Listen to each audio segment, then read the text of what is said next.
1 दिसंबर को सुरक्षा एजेंसियों ने इसी से जुड़े 3 संदिग्ध आतंकवादियों को गिरफ्तार किया है। मुख्य आरोप। प्रारंभिक जांच में दावा किया गया है कि ये तीनों व्यक्ति देश में अस्थिरता फैलाने की साजिश में शामिल थे। जांच की स्थिति। सुरक्षा विभाग ने कई अहम सुराग मिलने की बात कही है। मीडिया की भूमिका पर सवाल। इस घटना के बाद एक बार फिर मीडिया की भूमिका पर गंभीर सवाल उठे हैं, खासकर सोशल मीडिया पर। नफरत और विभाजन का आरोप। कुछ चैनलों पर मामलों को इस तरह पेश करने का आरोप है जिससे समाज में नफरत और विभाजन पैदा होता है। टीआरपी के लिए भड़काऊ कंटेंट। आरोप है कि कुछ चैनल भड़काऊ कंटेंट दिखाकर अपनी टीआरपी बढ़ाने की कोशिश करते हैं। संदिग्धों की पहचान में पक्षपात। कुछ वारदातों में संदिग्धों की पहचान को बढ़ा चढ़ाकर पेश किया जाता है, जबकि कई मामलों में पहचान को छुपाया जाता है, जिससे संतुलित और निष्पक्ष पत्रकारिता पर सवाल खड़े होते हैं। विशेषज्ञों की राय और मांगे।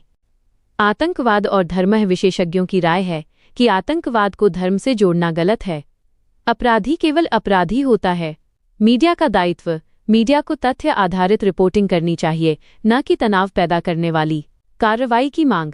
1 दिसंबर की गिरफ्तारी के बाद यह मांग तेज हो गई है कि भड़काऊ और पक्षपाती रिपोर्टिंग पर कार्रवाई होनी चाहिए और सभी मामलों को निष्पक्षता से दिखाया जाए। उपयोगकर्ता द्वारा अतिरिक्त जानकारी और आरोप। उपयोगकर्ता ने अपनी टिप्पणी में पिछली घटनाओं और वर्तमान गिरफ्तारी के संबंध में मीडिया पर पक्षपातपूर्ण रिपोर्टिंग का आरोप लगाया है, खासकर संदिग्धों के नाम और धर्म को लेकर। उपयोगकर्ता ने आरोप लगाया है कि एबीपी न्यूज जैसे चैनलों ने कथित तौर पर हिंदू नाम, कल्पना भागवत वाले अपराधियों का नाम लेने में संकोच किया या गले में अटक गए, जबकि वर्तमान में पकड़े गए उत्तर प्रदेश के 3 संदिग्धों के नाम, जिनमें हरगनप्रीत, प्रकाश प्रजापति, आरिफ शामिल हैं, हालांकि नाम के उच्चारण में भिन्नता हो सकती है, को बाद में जोड़ा। ये टिप्पणी मीडिया के दोहरे मापदंड पर जोर देती है, जहां कथित तौर पर कुछ समुदायों के नाम उजागर किए जाते हैं जबकि दूसरों के छुपाए जाते हैं, जिससे रिपोर्ट की गई घटनाओं में पक्षपात की धारणा मजबूत होती है।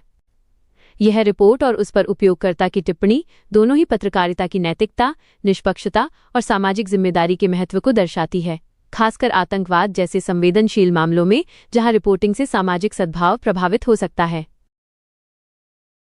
विशेष न्यूज अपडेट। नफरत फैलाने के आरोप और कानूनी शिकंजा। शीर्षक। नफरत के एजेंडे पर तीखी बहस। सुरेश चव्हाण के और सुदर्शन न्यूज पर कई बार हो चुकी है कानूनी कार्रवाई। नई दिल्ली, मुंबई। मीडिया द्वारा समाज में नफरत और विभाजन फैलाने के आरोपों के बीच सुदर्शन न्यूज के प्रधान संपादक सुरेश चव्हाण का नाम लगातार विवादों में रहा है।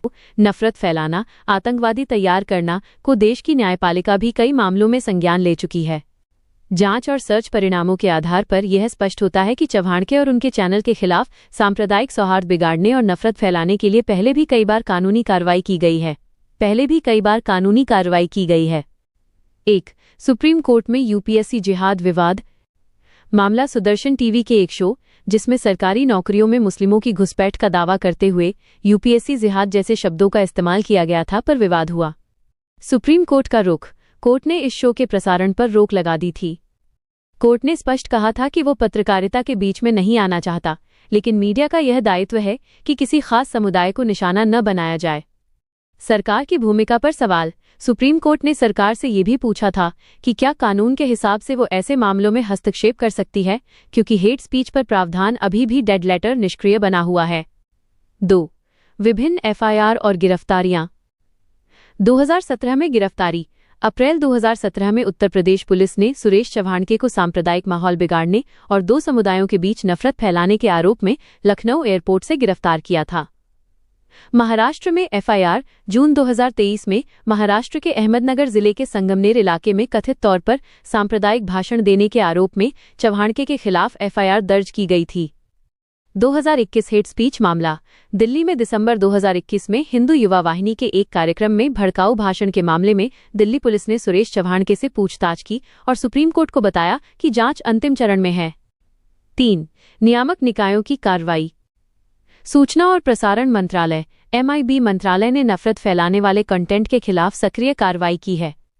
खुफिया इनपुट के आधार पर धार्मिक समुदायों के बीच नफरत फैलाने वाले कई यूट्यूब चैनलों के 45 वीडियो को आईटी नियम 2021 के तहत ब्लॉक करने के निर्देश दिए गए हैं। ये दिखाता है कि सरकार नियमों का उल्लंघन करने वाले डिजिटल प्लेटफॉर्म पर कार्रवाई कर रही है। 4. न्यायालय का सख्त निर्देश। हेट स्पीच पर एससी का रुख। सुप्रीम कोर्ट ने हेट स्पीच के मामलों पर केंद्र और राज्यों को सख्त निर्देश दिया है कि नफरत फैलाने वाले भाषणों को बर्दाश्त नहीं किया जाएगा और बिना किसी शिकायत के स्वतः एफआईआर दर्ज करें, चाहे व्यक्ति किसी भी धर्म का हो। कोर्ट ने चेतावनी दी है कि कार्रवाई में हिचकिचाहट को न्यायालय की अवमानना माना जाएगा। निष्कर्ष: आपकी चिंताएं कि ऐसे चैनल समाज में नफरत फैलाते हैं और आतंकवाद को जन्म देते हैं, देश की न्यायपालिका और नियामक निकायों के संज्ञान में भी हैं। कानूनी प्रक्रियाएं सक्रिय हैं, लेकिन इन पर त्वरित और निर्णायक कार्रवाई सुनिश्चित करना सरकार और नागरिक समाज दोनों के लिए एक बड़ी चुनौती बनी हुई है। हमारा अगला सवाल: आप नफरत फैलाने वाले भाषण, हेट स्पीच को रोकने के लिए कानूनी कार्रवाई के अलावा और क्या कदम उठाए जाने चाहिए, इस बारे में क्या सोचते हैं? विशेष रिपोर्ट: नफरत की राजनीति पर तीखी बहस। शीर्षक: सुरेश चव्हाणके का नया नफरती भाषण, जनता ने साधा निशाना पूछा, माइनस सरकार की कुर्सी क्यों है मौन। नई दिल्ली, लखनऊ। सुदर्शन न्यूज के प्रधान संपादक सुरेश चव्हाणके द्वारा कथित तौर पर एक बार फिर नफरत भरा भाषण दिए जाने की खबर के बाद सार्वजनिक मंचों पर तीव्र आक्रोश देखने को मिल रहा है। सोशल मीडिया और नागरिक समूह ये सवाल उठा रहे हैं कि आखिर बार बार नफरत फैलाने के गंभीर आरोपों के बावजूद ऐसे चैनलों और उनके प्रमुखों पर निर्णायक कार्रवाई क्यों नहीं होती। जनता की तरफ से लगे आरोप और निराशा। नागरिक समूहों और आम जनता का स्पष्ट मत है कि ऐसी रिपोर्टिंग और भाषण जानबूझकर सामाजिक विभाजन पैदा करते हैं।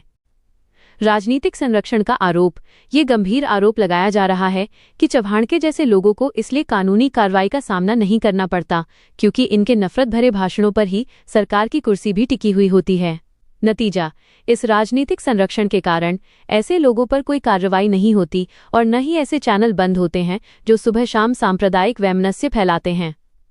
आतंकवाद को बढ़ावा देने की यह चिंता व्यक्त की गई है कि सारे मंदिरों में भी चेकिंग होनी चाहिए ताकि दूध का दूध, पानी का पानी हो जाए और केवल एक समुदाय, मुसलमानों को निशाना न बनाया जाए। कानूनी शिकंजे के बावजूद कार्रवाई में विलंब। हालांकि यह सच है कि सुरेश चव्हाणके पर पहले भी कई एफआईआर दर्ज हुई हैं और सुप्रीम कोर्ट ने भी उनके शो यूपीएससी जिहाद पर रोक लगाई थी, लेकिन जनता का मानना है कि ये कानूनी प्रक्रियाएं पर्याप्त और प्रभावी नहीं हैं।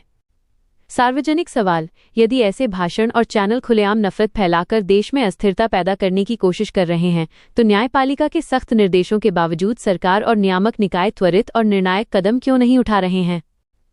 यह मामला एक बार फिर मीडिया की नैतिकता, अभिव्यक्ति की स्वतंत्रता की सीमाएं और सांप्रदायिक सौहार्द को बनाए रखने के लिए सरकार की राजनीतिक इच्छाशक्ति पर बड़े सवाल खड़े करता है।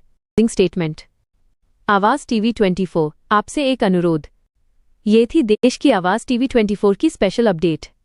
यदि आपको हमारी निष्पक्ष, संतुलित और जमीनी हकीकत पर आधारित रिपोर्टिंग पसंद आती है जो हर नागरिक के सच्चे मुद्दों को उठाती है, तो हमारा समर्थन करें।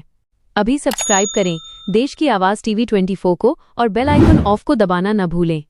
ऐसा करने से हमारी हर जरूरी और सबसे तेज खबर का नोटिफिकेशन आप तक सबसे पहले पहुंचेगा।